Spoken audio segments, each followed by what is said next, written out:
వైఎస్ఆర్సీపీ పాలనలో కేవలం 4 నెలల కాలంలో ఏకంగా 1,30,000 ఉద్యోగాలు గ్రామ వార్డు సచివాలయాలలో మన పిల్లలు పనిచేస్తూ కనిపించేట్టుగా చేశారు.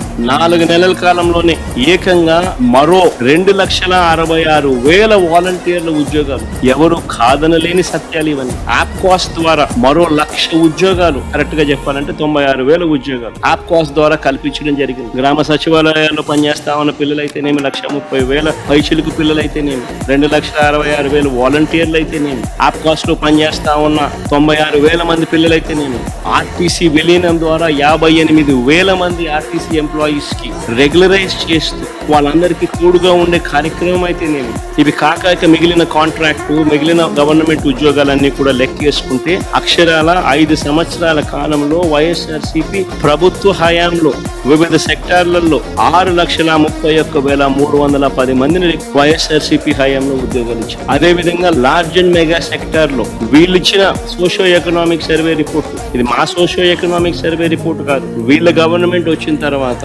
వీళ్ళ మొట్టమొదటి బడ్జెట్ తో పాటు 2023-24 సంబంధించి వీళ్ళు ప్రవేశపెట్టిన socio economic survey large and mega industries లో 102,000 ఉద్యోగాలు ఇవ్వడం జరిగింది.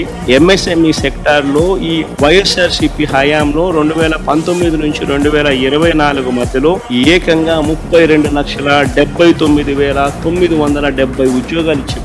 మొత్తంగా వైఎస్ఆర్సీపీ 5 సంవత్సరాల పాలనలో అటు గవర్నమెంట్ ఉద్యోగాలు అయితేనేమి, లార్జ్ అండ్ మెగా ఇండస్ట్రీస్ లో అయితేనేమి, ఎంఎస్ఎంఈ సెక్టర్స్ లో అయితేనేమి, మొత్తానికి ఆ 5 సంవత్సరాలలో 40 లక్షల పైచిలకు ఉద్యోగాలు ఇచ్చినట్టుగా ఆధార్ కార్డ్ నెంబర్లతో సహా చెప్పగలిగే పరిస్థితిలో ఉంది.